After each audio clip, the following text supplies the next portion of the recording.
Lors de mon dîner de remise de diplôme, tout le monde riait, jusqu'à ce que ma grand-mère me sourie et dise: Je suis contente que les $300 que je t'envoie chaque mois t'aident. Je me suis arrêté, j'ai regardé autour de moi et j'ai dit: Je n'ai jamais reçu d'argent. Tout le monde s'est tourné lentement pour regarder mes parents, qui sont restés totalement silencieux. Ma grand-mère a posé son assiette sur la table et alors tout a commencé. Avant de commencer, laisse un commentaire pour nous dire depuis quelle ville tu regardes cette histoire, et quand ce sera fini, n'oublie pas de noter cette histoire de 0 à 10. Profite bien de l'histoire. Je m'appelle Madison Andreu, j'ai 23 ans. J'ai grandi à Lexington, près de Boston, dans ce que j'ai toujours cru être une famille typique de classe moyenne. Notre maison était simple mais confortable. Mes parents, Diana et Robert Andreu, nous rappelaient sans cesse qu'il fallait vivre selon nos moyens, et que c'était important d'être responsable avec l'argent. Chaque conversation sur l'argent finissait avec des soupirs à propos des factures, du prêt immobilier, et du coût de la vie de nos jours. Même si elle habitait à 2 États de distance, dans le Connecticut, ma grand-mère Eleanor était mon pilier. Elle venait souvent me voir, elle m'apportait toujours des cadeaux bien pensés et s'intéressait vraiment à ma vie. Pendant que mes parents étaient souvent absorbés par leur travail ou leurs obligations sociales, ma grand-mère me faisait me sentir vraiment importante. Elle m'appelait chaque semaine pendant toute mon enfance, et quand je suis parti à l'université, ces appels sont devenus vitaux pour moi. L'université a été comme un train qui me fonçait dessus. J'avais été accepté à l'université North avec une bourse partielle, mais elle ne couvrait pas du tout les frais énormes. Avant ma première année, mes parents m'ont assise avec des feuilles de calcul et des têtes sérieuses. « On va t'aider autant qu'on peut », a dit maman. « Mais on n'a pas assez d'économies. Tu vas devoir faire un prêt étudiant et travailler à temps partiel. » J'ai hoché la tête, décidé à les rendre fiers et à prouver que je pouvais me débrouiller seul. Je ne savais pas du tout à quoi je m'engageais. Dès ma 2e année, j'avais 3 emplois. Le matin à la bibliothèque du campus. Le soir comme serveuse dans un bar sportif. Et le week-end je donnais des cours en ligne. Mon appartement était le moins cher que j'ai pu trouver, un sous-sol que je partageais avec 3 autres étudiants, et qui inondait chaque printemps. Je mangeais surtout des nouilles instantanées, des sandwichs au beurre de cacahuètes. Et tout ce que je pouvais ramener du restaurant. Pendant que mes camarades partaient en vacances ou étudiaient à l'étranger. Moi je prenais des heures supplémentaires.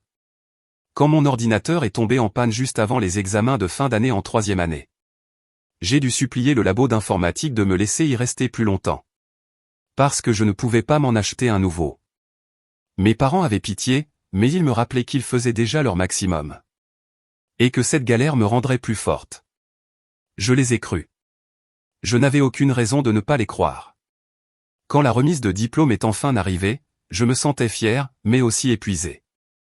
Mon diplôme en gestion m'avait coûté 4 ans de ma vie, ma santé, et m'avait laissé avec $45 000 de dette, malgré tout le travail que j'avais fait. Mais je l'avais fait. Et ce soir-là, au restaurant Balini, c'était censé être ma soirée de fête. Le restaurant criait luxe de tous les côtés, lustre en cristal, nappe blanche, serveur en habit chic. Tout de suite, j'ai été stressé par le prix. Mais mes parents ont balayé mes inquiétudes d'un geste. Ce soir, c'est spécial, a insisté papa en commandant une bouteille de champagne à $200. Pendant qu'il regardait les plats les plus chers du menu. J'ai remarqué le nouveau sac de luxe de maman. Et la montre brillante que portait papa. Les petits plaisirs n'étaient pas rares pour eux. Mais cette fois, ça avait l'air différent. Leur générosité semblait exagérée, surtout avec toute la famille réunie. Mon petit frère Tyler était avachi sur sa chaise, les yeux sur son téléphone. Il venait de finir sa première année au Boston College. Et il avait toujours des trucs plus chers que moi. Vêtements neufs, dernier iPhone, escapade le week-end. Je pensais qu'il était juste meilleur avec l'argent. Ou peut-être qu'il avait un job qu'il ne me disait pas. Ma tante Jessica, la sœur de maman, n'arrêtait pas de me jeter des regards pleins de compassion. Elle a toujours été la seule à dire la vérité en famille. Sans avoir peur de pointer les hypocrisies. Mon oncle Marc, le frère de papa, est arrivé en retard comme toujours. Avec son style de businessman occupé. Regardant sa montre et scannant la pièce comme s'il cherchait quelqu'un de plus important que nous. Madison, ma chérie, tu es toute maigre, a dit tante Jessica en me serrant l'épaule. Il te donne à manger, dans ton appart? Je mange très bien, ai-je rigolé. Même si on savait toutes les deux que c'était pas tout à fait vrai. Quand les entrées sont arrivées, j'ai vu Tyler commander l'assiette de fruits de mer à $120 sans même demander à nos parents. Maman a juste hoché la tête pour approuver. Je me suis soudain souvenu de l'appel que j'avais fait à la maison 3 mois plus tôt pour demander $200 pour mes livres. Et on m'avait dit que c'était un mois très serré. La conversation a continué pendant le dîner. On parlait de mes réussites, de mes projets. J'ai parlé avec enthousiasme d'un entretien que j'avais la semaine suivante pour un poste de débutante en marketing. Le salaire était modeste, mais il y avait du potentiel. Intérieurement, je calculais déjà combien de chaque payerait au remboursement de mes prêts. Et tu vivras où après le diplôme, a demandé mon oncle Marc entre 2 bouchées de steak à $65. Je vais rester dans mon appart pour l'instant, j'ai expliqué. Le loyer est pas cher et je dois économiser un peu avant de déménager. Tu es encore dans ce sous-sol? Maman a fait la grimace. Tu devrais pouvoir trouver mieux maintenant que tu vas avoir un vrai boulot. J'ai forcé un sourire, en pensant à mon compte en banque qui contenait seulement $42. Un pas à la fois. Pendant le dîner, j'ai continué à remarquer de petites incohérences. Des remarques et des attitudes qui ne collaient pas avec la réalité financière que j'avais vécue. Quand papa a parlé de son prochain voyage aux Bermudes comme si c'était une sortie normale du week-end, j'ai senti quelque chose de froid dans mon ventre. Mais j'ai mis ça de côté, décidé à profiter de ma soirée. C'est alors que grand-mère Eleanor est arrivée, élégamment en retard, comme toujours. Elle a apporté sa chaleur et son enthousiasme sincère, ce qui a tout de suite rendu l'ambiance plus légère. « Voilà ma brillante petite fille », a-t-elle dit en se dirigeant vers la table avec un cadeau emballé et une carte à la main. Désolé du retard, le trafic depuis Hartford était terrible. Tout le monde a bougé pour lui faire de la place, et un serveur lui a apporté une chaise. Elle s'est assise à côté de moi et m'a tapoté gentiment la main. « Je suis tellement fière de toi, Madison », a-t-elle dit avec les yeux un peu humides. « Tous ces efforts, tous ces boulots pendant tes études. Tu es exceptionnelle. »« Merci, mamie », ai-je dit, les larmes me montant aussi. « Ça me touche vraiment que tu sois venue. »« Je n'aurais manqué ça pour rien au monde », m'a-t-elle répondu. Puis elle a regardé autour de la table. « C'est un vrai festin. Robert, Diana, vous avez vraiment fait les choses en grand ce soir. » Mes parents ont échangé un regard rapide que je n'ai pas su comprendre. « Rien n'est trop beau pour notre diplômé », a dit papa en levant son verre. À mesure que la soirée avançait, je me suis surprise à me détendre pour la première fois depuis des mois. Le poids des examens finaux était derrière moi, j'avais mon diplôme en main. Peu importe les épreuves à venir, ce soir, je pouvais respirer. Si seulement j'avais su à quel point cette paix serait courte. Le dîner était agréable. Pendant le plat principal, grand-mère Eleanor faisait rire tout le monde avec des histoires de mon enfance. Comme les projets de foire scientifique, les matchs de foot, ou cette fois où j'avais organisé un nettoyage de quartier à 9 ans. Je rougissais, mais au fond, j'aimais cette fierté qu'elle avait pour moi. Un toast, a lancé l'oncle Marc en levant son verre. À Madison, la plus travailleuse et déterminée de cette famille. Que ta carrière soit aussi brillante que ton parcours scolaire. Tout le monde a trinqué, et pendant un instant, je me suis senti vraiment célébré. Maman s'est essuyé les yeux de manière théâtrale. Notre première diplômée universitaire. On a toujours su que tu étais spéciale, ma chérie. Papa hochait la tête avec énergie. Chaque sacrifice en valait la peine. Le serveur a débarrassé nos assiettes et nous a donné les menus des desserts. Mes parents, très généreux ce soir-là, ont insisté pour que tout le monde prenne un dessert. La table s'est remplie de discussions sur mes projets, l'université de Tyler, et l'expansion du business de l'oncle Marc. C'est là que c'est arrivé. Le moment qui allait briser ma famille pour toujours. Grand-mère Eleanor s'est tournée vers moi pendant un moment calme. Me souriant chaleureusement en me serrant la main. Madison, je voulais te demander, tu sais déjà ce que tu vas faire avec tes économies, maintenant que tu as terminé tes études? Je suis contente que les $300 que je t'envoie chaque mois t'aident. Mais tu pourrais peut-être investir une partie maintenant que tes dépenses vont changer. Le silence est tombé sur la table. Je l'ai regardé fixement, certaine d'avoir mal entendu. Quel argent, ai-je demandé, ma voix me paraissant étrange à moi-même. Mamie, je n'ai jamais reçu d'argent de ta part. La confusion sur son visage était exactement la mienne. Les 300 $ que j'envoie à tes parents chaque mois pour tes études, depuis que tu es entré à l'université. J'ai eu l'impression qu'on me versait un seau d'eau glacée sur la tête. Ma tête tournait, 300 $ par mois pendant 4 ans. Ça faisait environ 14 400 $. Je n'avais jamais vu cet argent. Je n'ai jamais vu un centime, ai-je répété en regardant la table. Maman? Papa? Mamie parle de quoi? Tout le monde s'est tourné lentement vers mes parents. Ils étaient livides. La main de maman est restée figée avec son verre de vin, à moitié levé. Papa semblait soudain très intéressé par l'arrangement des couverts. Ça doit être une confusion, a dit papa avec un rire forcé. Grand-mère Eleanor a posé son assiette avec soin. Ses yeux se sont plissés en fixant mes parents. Robert, a-t-elle dit d'une voix basse mais glaciale. J'envoie 3000 $ chaque mois sur votre compte commun pour les études de Madison. Ça fait 36 000 $ par an, pendant 4 ans. Tu veux dire que Madison n'a jamais reçu cet argent? Tyler a levé la tête de son téléphone, soudain intéressé. Ah attends, quoi? Le visage de tante Jessica est passé de la surprise à une sorte de satisfaction. Comme si un doute de longue date venait d'être confirmé. Oncle Mark s'est appuyé en arrière, les bras croisés et l'air grave. Je ne comprends pas, ai-je dit d'une voix à peine audible. J'ai eu 3 jobs en même temps. J'ai fait des prêts. J'ai mangé des nouilles 4 fois par semaine pendant des années. Tout autour de nous, le restaurant continuait à murmurer. Des conversations, des bruits de verre. Mais à notre table, le temps semblait suspendu. J'avais la tête qui tournait. Diana, dit grand-mère à maman, qui restait silencieuse. Tu veux bien expliquer ce qui se passe? Les yeux de maman bougeaient nerveusement, cherchant une issue. Ne trouvant rien, elle tenta un petit rire moqueur, qui ressemblait plus à un hoquet nerveux. Maman, tu sais à quel point l'université coûte cher aujourd'hui. Cet argent a servi à payer la scolarité et les frais de Madison, comme on en avait parlé. Mais moi, je n'ai jamais vu cet argent, ai-je répété, 7 fois plus fort. Plusieurs clients des tables autour se sont tournés vers nous. Vous m'avez dit que vous ne pouviez pas m'aider beaucoup pour mes frais. Vous m'avez fait faire des prêts. Madison, ce n'est ni le moment ni l'endroit, dit papa en s'éclaircissant la gorge. Je pense que c'est exactement le moment et l'endroit, intervint grand-mère. Sa voix d'habitude douce, devenue ferme. J'ai envoyé cet argent spécifiquement pour Madison. Je vous ai confirmé plusieurs fois que c'était bien elle qui le recevait. Là elle l'a reçu, insista maman, à travers nous. On a payé ses frais.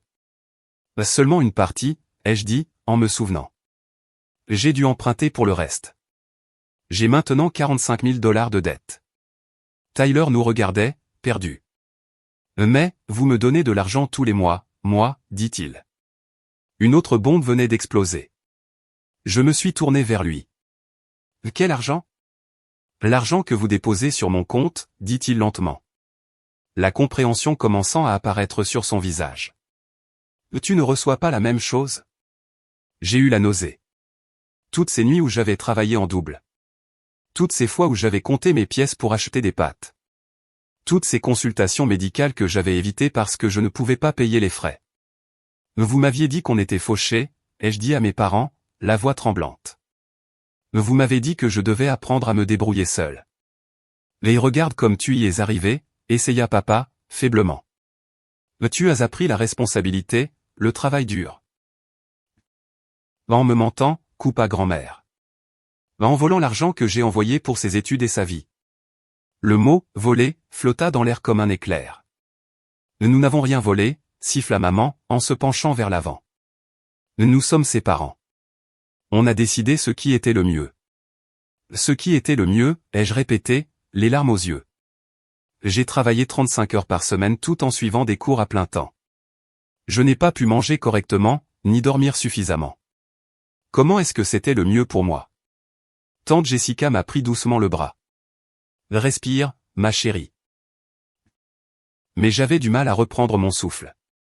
Le restaurant me paraissait trop chaud, trop plein de monde. Je veux savoir exactement où est allé cet argent, exigea grand-mère. Chaque centime. Parce qu'il n'a clairement pas été pour Madison. Mes parents échangèrent un autre regard. Cette fois, c'était de la panique. On l'a utilisé pour les dépenses de la famille, avoua finalement papa. Les frais d'université affectent tout le budget. On a dû faire des ajustements. Quels ajustements, ai-je demandé. La rénovation de la cuisine l'an dernier? Les virées shopping de maman? Le bateau que vous avez acheté? Chaque souvenir me faisait plus mal. Toutes ces fois où il m'avait dit qu'il n'y avait pas d'argent. Alors qu'ils étaient assis sur des milliers de dollars qui m'étaient destinés. C'est un malentendu, essaya maman une fois encore. On peut en discuter à la maison, en famille. Je crois qu'on a dépassé ce stade, dit oncle Mark, qui parlait pour la première fois.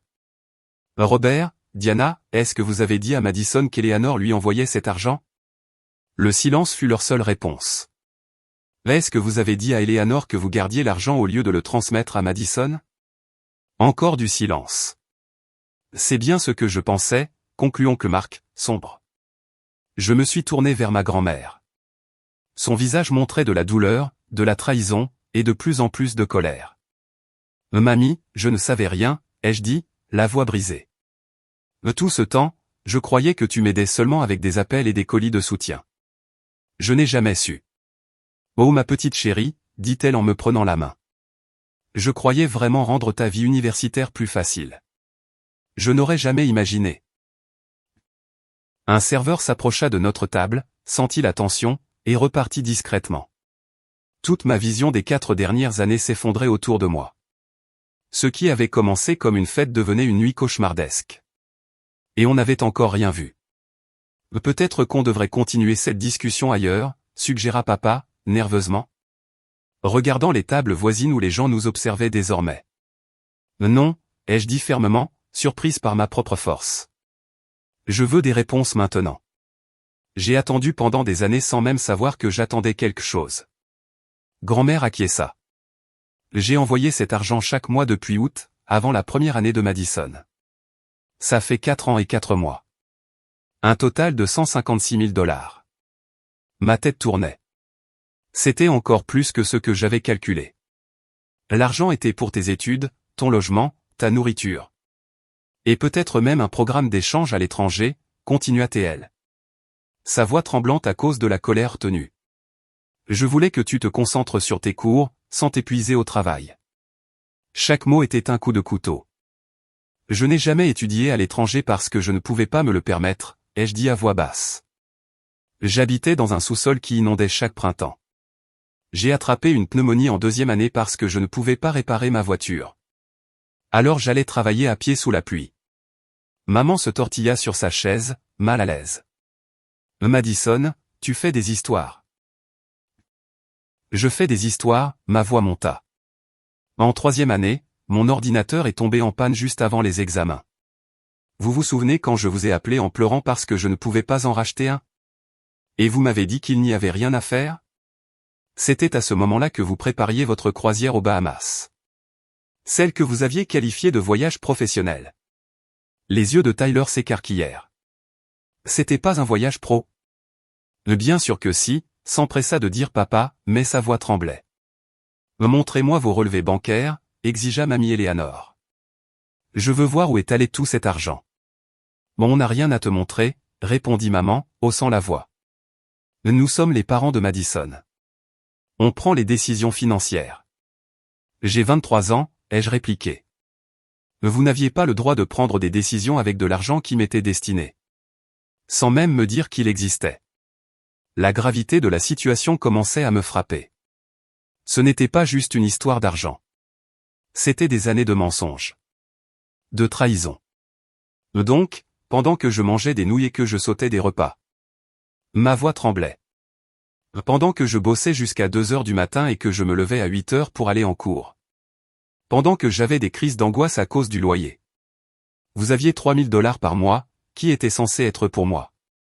Mes mains tremblaient tellement que je les ai posées sur mes genoux. Les souvenirs me revenaient avec un tout nouveau sens. La nuit où j'avais appelé en pleurant car je ne pouvais pas payer les livres et la nourriture. L'été où j'avais refusé un super stage non payé, parce qu'il fallait que je travaille. La fois où j'ai développé un ulcère à cause du stress. Et j'ai laissé tomber le traitement à cause du prix. Vous disiez que vous étiez fauché, leur ai-je dit. Vous m'avez appris à me débrouiller seul. Et tu as appris la responsabilité, tenta papa, sans y croire lui-même. Non, l'interrompit tante Jessica. Vous avez utilisé votre fille comme esclave, pendant que vous dépensiez son argent. Il faut appeler ça par son nom. L'oncle Marc se pencha. Je suis curieux. Où est passé tout cet argent? Robert, c'est une sacrée somme. Tyler semblait choqué. Je veux savoir si l'argent de poche que je recevais venait aussi de mamie. Rien du tout, coupa mamie sèchement. J'ai envoyé cet argent pour Madison. J'ai un fonds d'études à part pour toi, Tyler. Mais tu n'y toucheras qu'après ton diplôme. Et après ce soir, je vais changer les conditions. Le visage de mon frère passa de l'étonnement à la colère. Il se tourna vers nos parents. Vous m'avez donné une allocation alors que Madison bossait comme une folle? Comment c'est juste? Ce n'est pas une question de justice, dit maman. Chaque enfant a des besoins différents. Qu'est-ce que ça veut dire, ai-je demandé, incrédule. Ça veut dire, soupira papa. Que tu as toujours été indépendante. Tyler a besoin de plus de soutien. Moi aussi, j'avais besoin de soutien, ma voix se brisa. Vous vous rendez compte de ce que j'ai vécu ces 4 dernières années? Je bossais 35 heures par semaine, j'étais crevé en permanence. L'an dernier, j'ai eu un zona à cause du stress. Un zona, à 22 ans. Tu aurais pu demander de l'aide, dit maman, faiblement. Je l'ai fait, ai-je crié en frappant la table. Les verres ont tremblé. Des clients nous regardaient ouvertement. J'ai demandé de l'aide tout le temps. Vous disiez toujours que vous faisiez votre maximum. Je sentais ma poitrine se serrer, ma respiration difficile. Le restaurant tournait autour de moi. Tout ce que j'avais vécu, toutes les galères, étaient en fait inutiles. Mes propres parents m'avaient laissé souffrir.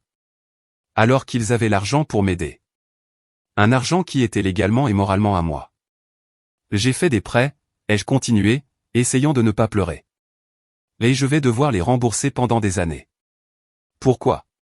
Pourquoi aurais-je eu besoin de prêts si vous aviez l'argent de mamie? Un affreux doute me traversa. Attendez. Les papiers de prêt que vous m'avez fait signer en 2e année. C'était vraiment un prêt étudiant? Le regard de culpabilité entre mes parents confirma mes pires craintes. Tante Jessica halta. Et dites-moi que vous n'avez pas pris un prêt au nom de Madison. C'était pour des dépenses familiales, répondit papa, sur la défensive. On comptait le rembourser avant qu'elle ne le découvre. Le sol se déroba sous mes pieds. Ils n'avaient pas seulement gardé l'argent. Ils avaient fait un emprunt à MON. Fraude. Vol d'identité. Mon avenir financier, détruit. Combien? Demanda l'oncle Marc. Juste. 15 000, murmura maman.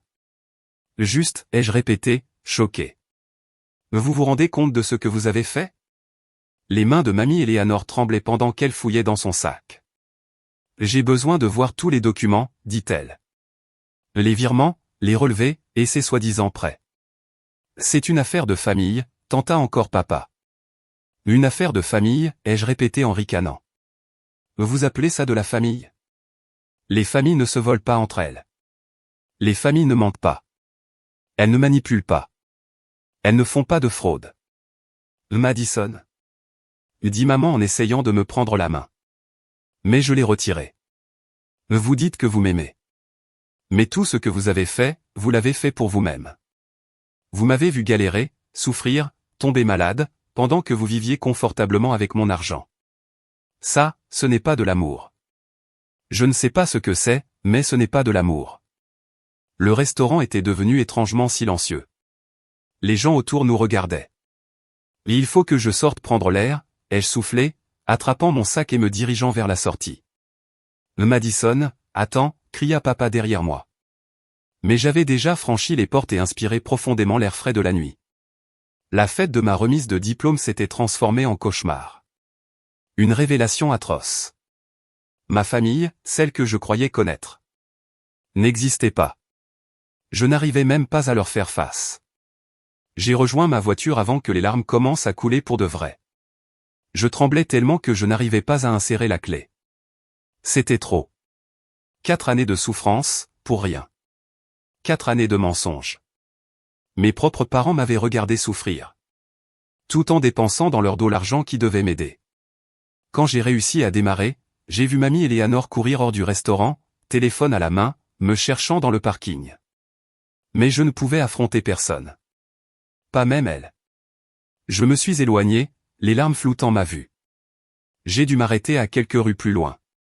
Je suis resté seul dans la voiture. Et tout m'a frappé d'un coup, comme un coup de poing dans le ventre.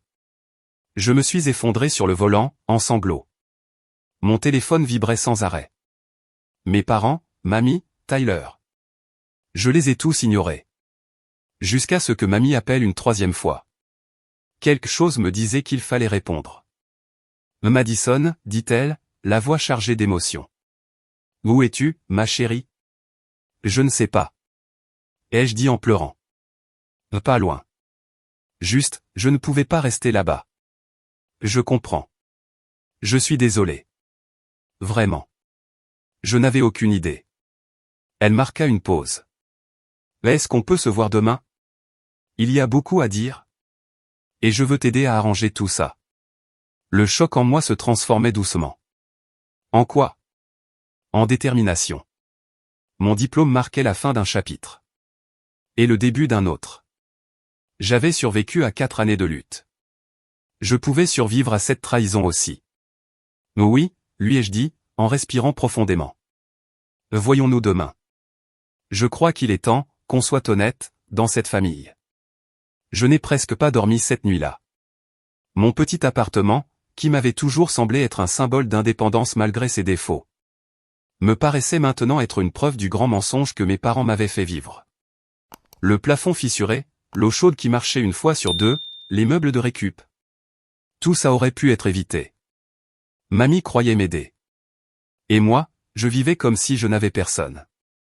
Le matin venu, mes émotions avaient changé. Du choc, j'étais passé à une colère juste. J'ai rejoint mamie Eleanor dans le petit café où elle m'avait donné rendez-vous. Elle était déjà là, avec une grosse chemise cartonnée posée à côté de sa tasse de café. J'ai passé la nuit à rassembler des preuves, m'a-t-elle dit en me serrant fort dans ses bras. On s'est assise. J'ai appelé ma banque. J'ai eu les relevés, les emails, tout. Ses yeux étaient rouges, son apparence un peu fatiguée. Elle aussi avait passé la nuit éveillée, trahie. J'ai fait confiance à tes parents, dit-elle doucement. Je leur ai confié ton bien-être. Une serveuse est venue pour prendre la commande. Mais aucune de nous n'avait faim. 2 cafés, c'est tout, a dit mamie. J'ai les preuves de chaque virement, a-t-elle continué en ouvrant le dossier. À $3000 par mois, depuis août de ta première année. Et les emails où il me remercie, me raconte comment ça t'aide à étudier, à ne pas trop travailler. Elle a poussé les impressions vers moi. Les lire m'a donné la nausée. Mon père racontait que je dormais mieux. Que je mangeais mieux. Que j'envisageais d'étudier à l'étranger. Tout était faux. Pendant que je me tuais au travail. Mes parents inventaient une fausse vie à raconter à mamie. Et ils m'ont même envoyé ça, dit-elle en glissant une photo. On me voyait souriante, devant un immeuble. Et ils m'ont dit que c'était ton nouvel appartement en 2e année. Grâce à mon aide. Je regardais la photo. Je n'ai jamais vécu là. C'était quand on est allé voir Tyler dans sa résidence. Ils ont recadré l'image. C'était calculé. Pas un simple oubli. Un mensonge organisé, pendant des années. Mon téléphone vibra. Encore un message de maman. Il faut qu'on parle en famille. Viens à la maison. Je l'ai mis en silencieux. Qu'est-ce qu'on fait maintenant, ai-je demandé à mamie. Ça dépend de toi, dit-elle calmement. Ce qu'ils ont fait est mal. Moralement, et légalement. Ils ont pris de l'argent sous de faux prétextes. Ils ont fait des prêts à ton nom. C'est grave. Avant que je ne réponde, la porte du café s'ouvrit. Tante Jessica entra, accompagnée d'une femme très professionnelle que je ne connaissais pas. J'espère que ça ne vous dérange pas, dit tante Jessica en s'asseyant à côté de moi. Voici Vivian Parker. Elle est avocate en droit financier. Je ne suis pas sûr de vouloir porter plainte, ai-je dit. Pour l'instant, c'est juste pour avoir des infos, répondit Vivian. Pas besoin de décider aujourd'hui. Pendant 1 heure, elle m'a expliqué mes options. Les préfets à mon nom, vol d'identité. L'argent détourné par mes parents, abus financier envers une personne âgée, mamie avait plus de 65 ans. Le mieux serait un remboursement total, sans procès. Mais si mes parents refusaient, il y aurait des conséquences juridiques. Mon téléphone vibrait encore. Tyler m'avait envoyé plusieurs messages. Papa et maman sont paniqués. Ils disent qu'il y a une explication. Appelle-moi, s'il te plaît. Je lui ai répondu. Je suis avec mamie et tante Jessica.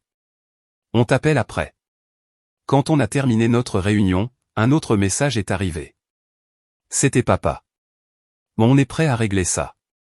Viens à la maison pour parler. Quelque chose dans le message m'a énervé. Ce n'était pas « on est désolé » ou « on veut s'excuser ». C'était « on est prêt à régler ça ». Comme un contrat à signer. Je crois que je dois leur parler, ai-je dit à mamie et tante Jessica. J'ai besoin d'entendre ce qu'ils ont à dire. Tu ne leur dois rien, dit tante Jessica. Je sais. Mais j'en ai besoin. Pour moi. Mamie hocha la tête. On vient avec toi. Non, ai-je dit avec assurance. Je dois le faire seul. Mais si j'ai besoin de renfort, je vous appelle. 1 heure plus tard, j'étais garé dans l'allée de la maison où j'avais grandi. Mais cette maison me paraissait différente. Le jardin refait, la nouvelle porte, le gros 4x4 garé devant. Combien de ces choses avaient été payées avec l'argent qui m'était destiné? Mes parents m'ont accueilli à la porte, visiblement soulagés. Madison, merci mon Dieu, dit maman en essayant de me prendre dans ses bras. Mais je fis un pas en arrière. Je gardais mes distances. Je suis là juste pour vous écouter. Rien de plus. Ils échangèrent un regard nerveux et m'emmenèrent dans le salon. Je suis resté debout. Eux se sont assis sur le canapé. D'abord, on veut que tu saches qu'on t'aime énormément, dit papa. L'amour ne vole pas, ai-je répondu froidement. L'amour ne regarde pas quelqu'un souffrir alors qu'il pourrait l'aider. C'est compliqué, dit maman en se tordant les mains. Quand ta grand-mère a proposé son aide, au début on comptait te la donner. Qu'est-ce qui a changé, ai-je demandé. Encore un regard entre eux. Un langage silencieux. Pendant ta première année d'université, on a eu des difficultés, dit papa. Mes prix m'ont baissé. Il y a eu des dépenses imprévues. On a pris un peu d'argent, juste temporairement. Un peu. On voulait le remettre plus tard, ajouta maman. Mais ensuite, on s'est habitué à ce confort. Et les choses ont glissé. Quelle chose, ai-je insisté. Et qu'est-ce qui était si important pour justifier de me laisser me tuer au travail? Papa soupira profondément. On a fait des voyages, des investissements. On a aidé Tyler avec son projet de start-up. Le podcast, ai-je dit, incrédule. Celui qu'il a abandonné après 3 mois? Ça valait 50 000 $? On n'a pas vu ça comme du vol, dit maman. On était parents. On pensait faire ce qu'il fallait pour la famille. Et les prêts à mon nom, ai-je demandé. Ils ne répondirent pas. Leur silence disait tout. Vous vous rendez compte de ce que vous m'avez fait? Ma voix tremblait. J'ai travaillé à en tomber malade. J'ai perdu des amis parce que je n'avais jamais de temps. J'ai vécu dans un sous-sol insalubre. Je mangeais des nouilles pendant des jours. Mais tu es plus forte maintenant, tenta papa. N'ose même pas, ai-je craché. Ne fais pas semblant que c'était pour mon bien. Qu'est-ce que tu veux maintenant? Demanda maman. Comme si j'étais déraisonnable. Je veux la vérité. Ensuite, je veux tout l'argent. Y compris les prêts que vous avez faits à mon nom. Et je veux savoir pourquoi. Pourquoi vous avez fait ça à votre propre fille? Papa baissa les yeux. On ne voulait pas que ça aille aussi loin. On a commencé petit. En se disant qu'on aiderait aussi Tyler. Puis c'est devenu normal. On se disait que tu te débrouillais. Que tu devenais plus indépendante. Et Tyler recevait de l'argent, ai-je dit amèrement. Lui avait une allocation. Tyler est différent, dit maman. Il a besoin de plus de soutien. Donc moi, je méritais moins. Et vous ne m'avez même pas dit pour l'argent de mamie? On a fait une erreur, admit papa. Une énorme erreur. Mais on veut réparer. À comment vous comptez réparer 4 ans de souffrance? 4 ans à vivre comme si j'étais seul au monde? On va tout rembourser, dit papa précipitamment. Les prêts. L'argent de ta grand-mère. Tout. Et ça va sortir d'où, cet argent magique, ai-je demandé. Encore de mamie? Ils ne répondirent pas. J'ai parlé avec une avocate, ai-je annoncé. Leur visage pâlit. Ce que vous avez fait est un crime. Vous pourriez aller en prison. Tu ne ferais pas ça, murmura maman. On est tes parents. Les parents ne font pas ce que vous avez fait. Ma voix était glaciale. Je n'ai pas encore décidé ce que je vais faire. Mais d'abord, je veux voir tous les papiers. Les relevés. Les prêts. Tout. Madison, sois raisonnable, commença papa. Raisonnable, j'ai ri amèrement. Après ce que vous avez fait? Montrez-moi les documents. Ou j'appelle la police. La menace fonctionna. Papa partit dans son bureau et revint avec une pile de papiers. Pendant plus d'1 heure, j'ai feuilleté des années de relevés bancaires. Et plus je lisais, plus la colère montait. Ils n'avaient pas juste pris l'argent de mamie. Ils vivaient bien au-dessus de leurs moyens. Croisière dans les Caraïbes, cuisine refaite, shopping, bateau, week-end. Tout pendant que je m'épuisais, endetté, dans la misère. Il me faut des copies de tout ça, ai-je dit en me levant. Mais tu vas faire quoi? Demanda maman, paniquée. Je ne sais pas encore. Mais cette fois, c'est moi qui décide. Je reprends le contrôle de ma vie. Pas vous. Alors que je marchais vers la porte, papa m'appela. Madison, s'il te plaît. On reste tes parents. On t'aime. Je me suis tourné une dernière fois. L'amour demande de la confiance. Et je n'ai plus confiance en aucun de vous deux. Je suis sorti de la maison. Brisée, mais plus forte que jamais. En quittant la maison où j'avais grandi, je me sentais à la fois détruite et plus forte que jamais. La famille en laquelle je croyais n'existait plus. Tout avait été une illusion. Mais pour la première fois depuis des années, je voyais les choses clairement. Et cette clarté, même si elle faisait mal, me donnait un pouvoir que je n'avais jamais eu. Les 3 semaines suivantes furent un tourbillon de réunions, d'appels et de montagnes russes émotionnelles. Je me suis réuni plusieurs fois avec mamie Eleanor et Vivian, l'avocate. On a tout documenté, on a étudié nos options. Tyler m'appelait tous les jours. Au début, il était choqué. Puis sa colère est montée en mon nom. Il a fini par comprendre l'ampleur de ce que nos parents avaient fait. Je te jure, Madison, me répétait-il. Si j'avais su que l'argent qu'il me donnait venait de mamie, et qu'il était pour toi. Je le croyais. Tyler avait toujours été un peu centré sur lui-même. Mais pas méchant. Il était une autre victime. Simplement, lui, il en avait profité. Tandis que moi, j'en avais souffert. Une semaine après le drame du restaurant. Je suis retourné voir mes parents. Mais cette fois, mamie, tante Jessica et l'avocate Vivian étaient avec moi. On était dans le bureau de l'avocat de la famille. L'ambiance était froide et formelle, rien à voir avec les dîners chaleureux d'autrefois. Voilà ce qui va se passer, déclara Vivian en posant un dossier sur la table. Vous allez rembourser tous les prêts étudiants de Madison immédiatement. Vous rendrez l'argent restant avec les intérêts, selon ce plan de remboursement. Et vous transférerez la voiture de Madison à son nom. Mes parents étaient rigides. Leur avocat était assis à côté d'eux. Vivian continua à expliquer les termes. En échange, Madison est prête à ne pas porter plainte. Ni pour vol d'identité, ni pour fraude. À condition que vous respectiez tout ce qui est écrit ici. Et si on refuse, demanda papa. Son avocat lui lança un regard noir. Alors nous porterons plainte, au civil et au pénal, répondit Vivian calmement. Et nous avons toute la documentation. Je vous déconseille fortement d'essayer. Après quelques négociations, mes parents ont signé. Leur soulagement était visible. Ils avaient bien compris qu'ils avaient évité la prison de peu. En quittant la salle, maman tenta une dernière approche émotionnelle. Madison, quand est-ce qu'on se reverra? On est quand même ta famille. Je la regardais. Cette femme en qui j'avais cru pendant 23 ans. Et je ne ressentais plus qu'un vide. Je ne sais pas, ai-je répondu honnêtement. J'ai besoin de temps. pour tout digérer. Mais c'est bientôt l'été. Insista-t-elle. Les vacances familiales? Je ne serai pas là, les jeux coupés. Je crois que c'est clair. En sortant, Mamie Eleanor me prit le bras. J'ai fait quelques changements dans mes finances, m'annonça-t-elle. J'ai ouvert un compte en fiducie à ton nom. Tes parents ne pourront jamais y toucher. L'argent qu'ils te doivent ira là-bas, directement. Tu n'étais pas obligé. Ai-je dit. Je voulais, insista-t-elle.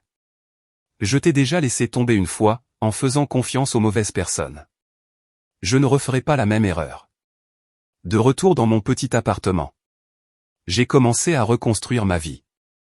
Cette fois sur des bases saines. Première étape, déménager de ce sous-sol insalubre. Avec le remboursement immédiat de mes prêts par mes parents.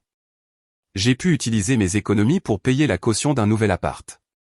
Mes colocataires m'ont soutenu, même si elles ne comprenaient pas tout. Je leur ai raconté ce que je pouvais. Donc ta grand-mère pensait payer tes études. Mais tes parents gardaient l'argent, résuma Zoé, ma coloc. C'est ultra tordu. Tu m'étonnes, ai-je dit en rangeant mes livres dans un carton. Et tu vas faire quoi avec eux, maintenant, demanda Jane, l'autre coloc. Honnêtement? J'en sais rien.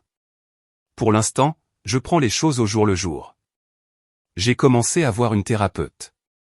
Grâce à l'argent récupéré, je pouvais enfin m'occuper de ma santé mentale.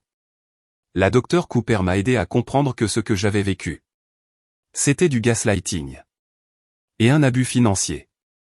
Tes parents ont manipulé la réalité, m'a-t-elle expliqué. Ils t'ont fait croire que c'était normal de galérer. Mais en réalité, ils te privaient de ce qui t'était dû. Tyler est venu voir mon nouvel appart le lendemain du déménagement.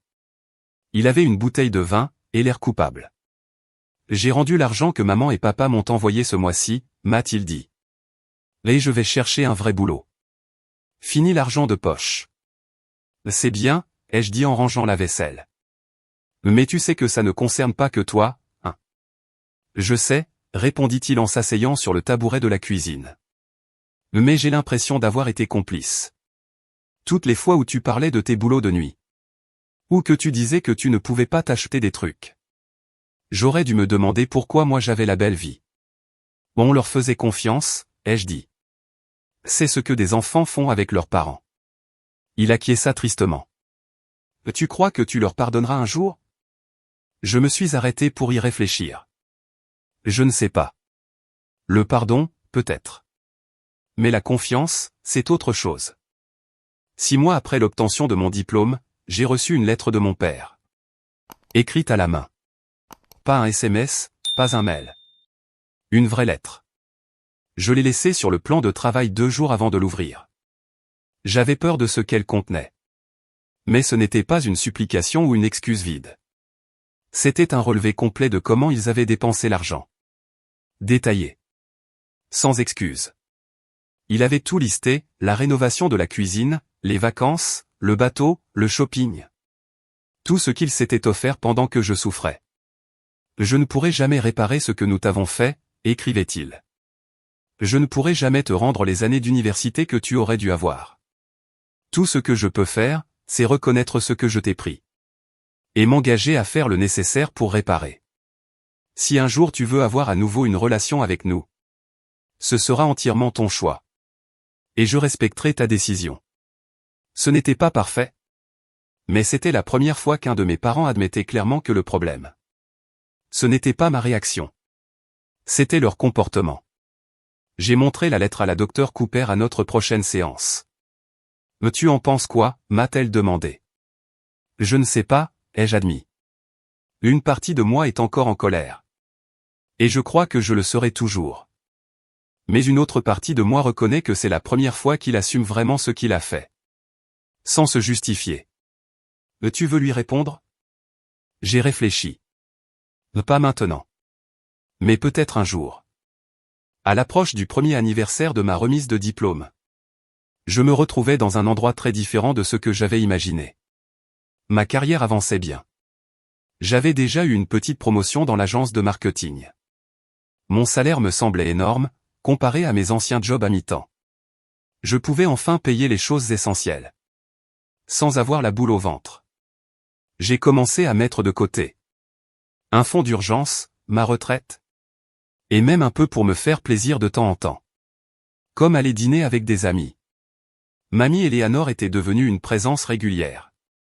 Elle venait me voir tous les mois, on s'appelait souvent. On reconstruisait notre lien. Avec honnêteté. Le plus dur, m'a-t-elle confié un jour en dînant chez elle. C'est d'admettre que je n'ai rien vu. Toutes ces fois où je venais te voir. Tu étais fatigué, tu disais que tu travaillais tard. Que tu sautais des repas pour économiser. Et je ne me suis jamais demandé pourquoi mon aide financière ne t'aidait pas. Tu leur faisais confiance, lui ai-je répondu. C'est eux qui ont trahi. Pas toi. Peut-être. Mais j'ai compris quelque chose d'important. L'amour sans vérification peut faire du mal, même quand l'intention est bonne. Aider, c'est aussi s'assurer que l'aide arrive à bon port. Sa phrase me resta dans la tête. Et je m'en suis servi. J'ai rejoint un groupe de soutien pour étudiants précaires. Je les aidais à comprendre leurs finances, à éviter les pièges. Partager mon expérience devenait une source de guérison. Tu as transformé ta douleur en but, m'a dit la docteure Cooper. Lors de notre dernière séance. Tout le monde n'en est pas capable.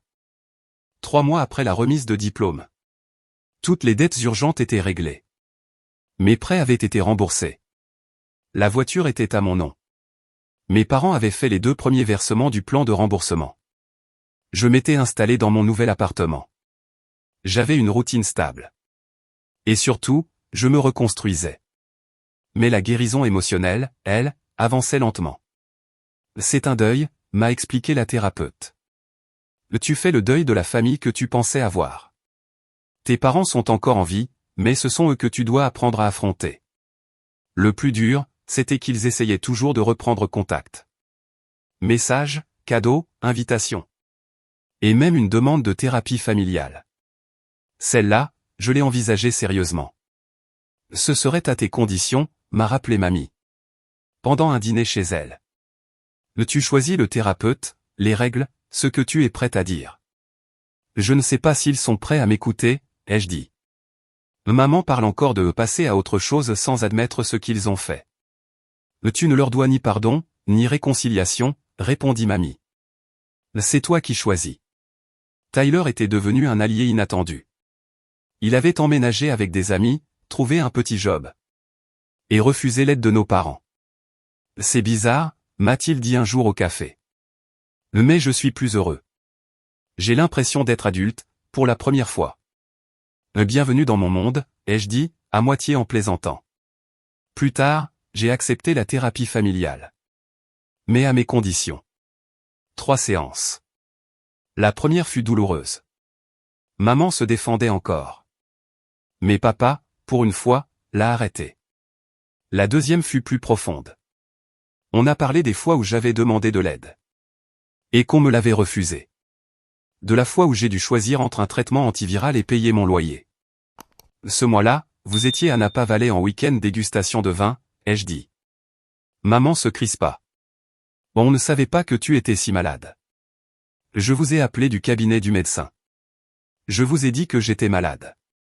Vous avez dit que vous ne pouviez pas m'aider. La 3e séance fut différente. Maman commençait à lâcher prise. Je crois, dit-elle lentement. Qu'on s'est convaincu que, comme tu t'en sortais, on pouvait utiliser l'argent pour autre chose. On a commencé petit. Et on s'est laissé emporter. On t'a trahi, ajouta papa. Notre rôle était de te soutenir. Pas de profiter de ta force. Ce n'était pas magique. Ça n'a pas tout guéri. Mais c'était un pas vers l'honnêteté. De mon côté, je continuais à reconstruire. J'ai rejoint un groupe de soutien pour enfants coupés de leurs parents. J'ai commencé à mentoriser d'autres étudiants sur la gestion d'argent. Et pour mon anniversaire, mamie m'a proposé un week-end à Cap Cod. Cette fois, je n'ai pas réfléchi à combien ça allait coûter. Je suis parti. Et j'ai profité. Tu as l'air plus légère, dit mamie un soir sur la plage. Je me sens plus légère, ai-je répondu. C'est étrange, perdre la famille qu'on croyait avoir. Ça fait mal. Mais ça m'a libéré. Je n'ai plus besoin de mériter un amour qu'on aurait dû me donner sans condition. Elle me serra la main. Les bonnes personnes t'aiment sans que tu aies à le prouver. C'est devenu ma boussole. J'ai mis des limites avec mes parents. Des messages courts, neutres. Aucune émotion. Leur culpabilité ne m'appartenait plus. 1 an après ce dîner de remise de diplôme, je me suis retrouvé à une autre table, dans un autre restaurant. Avec mamie, Tyler, tante Jessica, et quelques vrais amis.